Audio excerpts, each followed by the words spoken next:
दूसरी जानिब आपको बताएं कि पंजाब असम्बली में इमरान खान की नाअहली के खिलाफ करारदाद मंजूर हो चुकी है। करारदाद में चीफ इलेक्शन कमिश्नर को ओहदे से हटाने का मुतालबा किया गया है।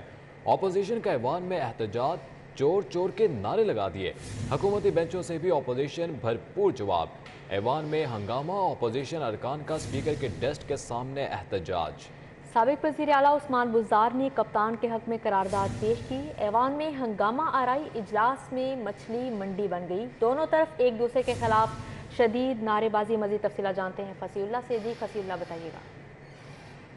हाँ जी बिल्कुल, पंजाब असम्बली का इजलास आज मछली बढ़नी बढ़ रहा और इस हवाले से आज इजलास जो है उसकी कार्रवाई का आगाज 2 घंटे 10 मिनट की ताखीर से हुआ और इजलास की सदारत स्पीकर पंजाब असम्बली सरदार सुल्तान खान ने की। और आज के इजलास का बेसिक मकसद यही था कि जो गुज़श्ता रोज इलेक्शन कमीशन की जानिब से इमरान खान की नाअहली का फैसला आया उस पर हुकूमती अरकान ने आज करारदाद पेश करनी थी। इसी हवाले से जो इजलास की कार्रवाई है उसके आगाज में स्पीकर असम्बली ने जो है वो तमाम जो सूबाई वज़रा थे, जिसमें मियां महमूद रशीद, मियां असलम इकबाल, साबिक वज़ीर आला उस्मान बुज़दार समेत दीगर को मदऊ करते हुए कहा कि अब जो है वो करारदाद पेश की जाएगी जिसमें इमरान खान की जो इलेक्शन कमीशन की जानिब से फैसला आया उसके खिलाफ मुजम्मती करारदाद इसे करार दिया गया है। और फिर साबिक वज़ीर आला उस्मान बुज़दार ने ये तमाम करारदाद का मतन जो है वो पढ़कर सुनाया, जिस पर अपोजिशन अरकान जो थे उनकी जानिब से भरपूर एहतजाज किया गया और वो अपनी सीटों से उठकर जो असम्बली स्पीकर डाइस है उसके आगे जमा हो गए। उनकी जानिब से मुख्तलिफ प्ले कार्ड उठाए हुए थे जिसमें इमरान खान के खिलाफ नारे जो थे वो लिखे हुए थे। इसके अलावा सर्टिफाइड चोर के जो प्ले कार्ड थे वो भी अपोजिशन अरकान की जानिब से वहां पर मौजूद रहे। और इसी तरह जब अपोजिशन अरकान ने स्पीकर डाइस का घेराव किया तो हुकूमती अरकान भी अपनी सीटों से उठकर आमने सामने आ गए और एक दूसरे की जानिब से नारे जो है वो बाजी का सिलसिला शुरू होता रहा। स्पीकर जो सूबाई असम्बली थे सरदार सुल्तान खान, उनकी जानिब से बारहा जो है वो रिक्वेस्ट की गई कि तमाम अरकान अपनी सीटों पर बैठे, लेकिन अपोजिशन की जानिब से अपनी सीटों का रुख नहीं किया गया बल्कि तमाम कार्रवाई जो थी इजलास की वो वहीं स्पीकर डाइस के घेराव करके ही सुनी गई। और उनकी जानिब से पूरे इजलास में जो लिखी खवातीन थी वो सीटियां मारती रही, जिस पर स्पीकर की जानिब से उन्हें 2 दफा जो है वो अपील की गई कि ये जो है वो ऐवान के अंदर ना की जाए। ताहम अपोजिशन का कहना था कि आज जो है उनकी जानिब से ग्रे लिस्ट के हवाले से मुख्तलिफ करारदादें पेश की जानी थी, लेकिन उन्हें मौका नहीं दिया गया और जो हुकूमती अरकान थे वो अपनी बात करते चले गए। इसके बाद जो है अपोजिशन ने इजलास का बायकाट कर दिया और इजलास के बायकाट के बाद जो हुकूमती अरकान थे उसमें मुख्तलिफ जो वज़रा थे और दीगर जो अरकान थे उनकी जानिब से इजहार ख्याल किया गया, जिसमें राजा बिशारत थे, मियां असलम इकबाल थे, मियां महमूद रशीद, हाशिम डोगर समेत दीगर ने इजहार ख्याल करते हुए यही कहा कि जो गुज़श्ता रोज का फैसला है इलेक्शन कमीशन का उसको मुस्तरद करते हैं और करारदाद का मकसद यही है कि इलेक्शन कमीशन कमिश्नर जो है उसकी जो है नए सिरे से तैनाती की जाए। इस इलेक्शन कमिश्नर के फैसले को उनकी जानिब से इस करारदाद में मुस्तरद किया गया। जी, फैसले को मुस्तरद किया गया। बहुत शुक्रिया फसीउल्लाह। खबर शामिल करें। ऑरेंज लाइन मंसूबे के पैकेज 2 का सिविल स्ट्रक्चर खतरे में पड़ गया। ट्रेन के चलने से वाइब्रेशन में शदीद इजाफा। पैकेज 2 के कॉन्ट्रैक्टर के जवाबी खत ने खतरे की घंटी बजा दी। LDA नेस्पा की वजाहत में स्ट्रक्चर की सेफ्टी पर सवालात। मुख्तलिफ स्टेशन में लगी हसास फॉल्स सीलिंग गिरना मामूल बन चुका। मैस ट्रांजिट अथॉरिटी की अदम तवज्जुही के बायस ऑरेंज ट्रेन का चुबर्जी से अली टाउन तक पैकेज 2 का स्ट्रक्चर थरथराहट से मुतासर होना शुरू हो गया है। मैस ट्रांजिट अथॉरिटी की जानिब से मॉनिटरिंग मैकेनिज्म ना होने और ट्रेन की व्हील चेकिंग और सिस्मिक आइसोलेटर्स नस्ब ना होने से पैकेज 2 का स्ट्रक्चर तबाही के दहाने पर पहुंच गया। मुख्तलिफ स्टेशन पर लगी हसास फॉल सीलिंग गिरना भी मामूल बन चुका है। इस हवाले से मनसूबे के कॉन्ट्रैक्टर ने रवां साल 15 अगस्त से अथॉरिटी को आगाह किया, लेकिन जिस पर मैस ट्रांजिट अथॉरिटी सदेबाब की बजाय जिम्मेदारी एक दूसरे पर डालने में मसरूफ़ है। इस हवाले से LDA और नेस्पा की जानिब से मांगी गई वजाहत में स्ट्रक्चर की सेफ्टी पर सवालात उठा दिए गए। लाहौर पुलिस ने नाकिस तफ्तीश का एतराफ़ कर लिया। 1800 से ज़ायद मनशियात फरोश गिरफ्तारी के बाद नाकिस तफ्तीश और कमज़ोर प्रोसिक्यूशन की वजह से रिहा हो गए। लाहौर पुलिस के रिकॉर्ड के मुताबिक 1862 मनशियात फरोश नाकिस तफ्तीश कमज़ोर प्रोसिक्यूशन की वजह से रहा हुए और किसी मनशियात फरोश को सजा ना हो सकी। दूसरी जानिब 210 बड़े ड्रग डीलर्स मनशियात सप्लाई में सरगर्म हैं। रिकॉर्ड के मुताबिक 70% मनशियात फरोश गिरफ्तारी के बाद जेल की हवा भी न खा सके।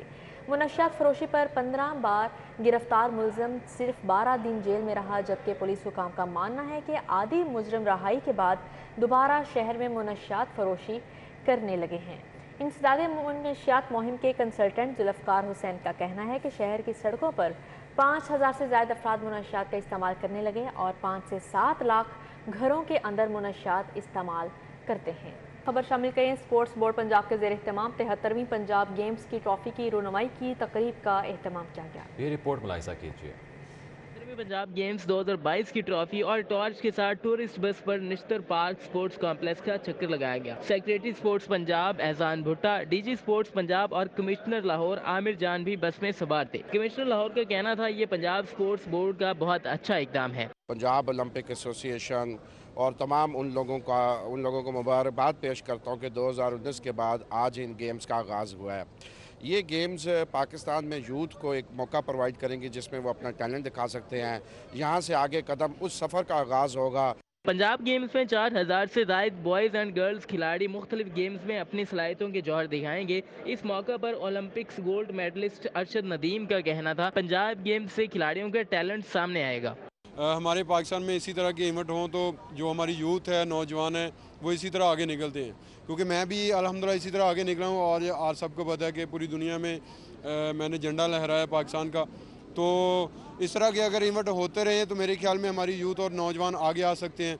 73वीं पंजाब गेम्स 2022 में 30 स्पोर्ट्स इवेंट्स रखे गए हैं, जिनमें ख़वातीन के 8, खसूसी बच्चों और ट्रांसजेंडर के भी इवेंट्स रखे गए हैं। कैमरामैन सज्जाद अहमद के हमरा दिलावर न्याजी, सिटी 42। दूसरी जानिब आपको बताएं कि पंजाब असम्बली में इमरान खान की नाअहली के खिलाफ करारदाद मंजूर हो चुकी है। करारदाद में चीफ इलेक्शन कमिश्नर को ओहदे से हटाने का मुतालबा किया गया है। अपोजिशन का ऐवान में एहतजाज, चोर चोर के नारे लगा दिए। हुकूमती बेंचों से भी अपोजिशन भरपूर जवाब। ऐवान में हंगामा, अपोजिशन अरकान का स्पीकर के डेस्क के सामने एहतजाज।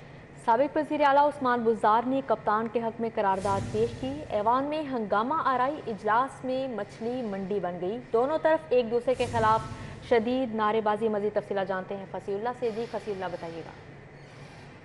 हाँ जी बिल्कुल, पंजाब असम्बली का इजलास आज मछली बढ़नी बढ़ रहा और इस हवाले से आज इजलास जो है उसकी कार्रवाई का आगाज 2 घंटे 10 मिनट की ताखीर से हुआ और इजलास की सदारत स्पीकर पंजाब असम्बली सरदार सुल्तान खान ने की। और आज के इजलास का बेसिक मकसद यही था कि जो गुज़श्ता रोज इलेक्शन कमीशन की जानिब से इमरान खान की नाअहली का फैसला आया उस पर हुकूमती अरकान ने आज करारदाद पेश करनी थी। इसी हवाले से जो इजलास की कार्रवाई है उसके आगाज में स्पीकर असम्बली ने जो है वो तमाम जो सूबाई वज़रा थे, जिसमें मियां महमूद रशीद, मियां असलम इकबाल, साबिक वज़ीर आला उस्मान बुज़दार समेत दीगर को मदऊ करते हुए कहा कि अब जो है वो करारदाद पेश की जाएगी जिसमें इमरान खान की जो इलेक्शन कमीशन की जानिब से फैसला आया उसके खिलाफ मुजम्मती करारदाद जिसे करार दिया गया है। और फिर साबिक वज़ीर आला उस्मान बुज़दार ने ये तमाम करारदाद का मतन जो है वो पढ़कर सुनाया, जिस पर अपोजिशन अरकान थे उनकी जानिब से भरपूर एहतजाज किया गया और वो अपनी सीटों से उठकर जो असम्बली स्पीकर डाइस है उसके आगे जमा हो गए। उनकी जानिब से मुख्तलिफ प्ले कार्ड उठाए हुए थे जिसमें इमरान खान के खिलाफ नारे जो थे वो लिखे हुए थे। इसके अलावा सर्टिफाइड चोर के जो प्ले कार्ड थे वो भी अपोजिशन अरकान की जानिब से वहां पर मौजूद रहे। और इसी तरह जब अपोजिशन अरकान ने स्पीकर डाइस का घेराव किया तो हुकूमती अरकान भी अपनी सीटों से उठकर आमने सामने आ गए और एक दूसरे की जानिब से नारे जो है वो बाजी का सिलसिला शुरू होता रहा। स्पीकर जो सूबाई असम्बली थे सरदार सुल्तान खान, उनकी जानिब से बारहा जो है वो रिक्वेस्ट की गई कि तमाम अरकान अपनी सीटों पर बैठे, लेकिन अपोजिशन की जानिब से अपनी सीटों का रुख नहीं किया गया बल्कि तमाम कार्रवाई जो थी इजलास की वो वहीं स्पीकर डाइस के घेराव करके ही सुनी गई। और उनकी जानिब से पूरे इजलास में जो लिखी खवातीन थी वो सीटियां मारती रही, जिस पर स्पीकर की जानिब से उन्हें 2 दफा जो है वो अपील की गई कि ये जो है वो ऐवान के अंदर ना की जाए। ताहम अपोजिशन का कहना था कि आज जो है उनकी जानिब से ग्रिल लिस्ट के हवाले से मुख्तलिफ करारदादें पेश की जानी थी, लेकिन उन्हें मौका नहीं दिया गया और जो हुकूमती अरकान थे वो अपनी बात करते चले गए। इसके बाद जो है अपोजिशन ने इजलास का बायकाट कर दिया और इजलास के बायकाट के बाद जो हुकूमती अरकान थे उसमें मुख्तलिफ जो वज़रा थे और दीगर जो अरकान थे उनकी जानिब से इजहार ख्याल किया गया, जिसमें राजा बिशारत थे, मियां असलम इकबाल थे, मियां महमूद रशीद, हाशिम डोगर समेत दीगर ने इजहार ख्याल करते हुए यही कहा कि जो गुज़श्ता रोज का फैसला है इलेक्शन कमीशन का उसको मुस्तरद करते हैं। और करारदाद का मकसद यही है कि इलेक्शन कमिश्नर जो है उसकी जो है नए सिरे से तैनाती की जाए। इस इलेक्शन कमिश्नर के फैसले को उनकी जानिब से इस करारदाद में मुस्तरद किया गया। जी, फैसले को मुस्तरद किया गया। बहुत शुक्रिया फसीउल्लाह।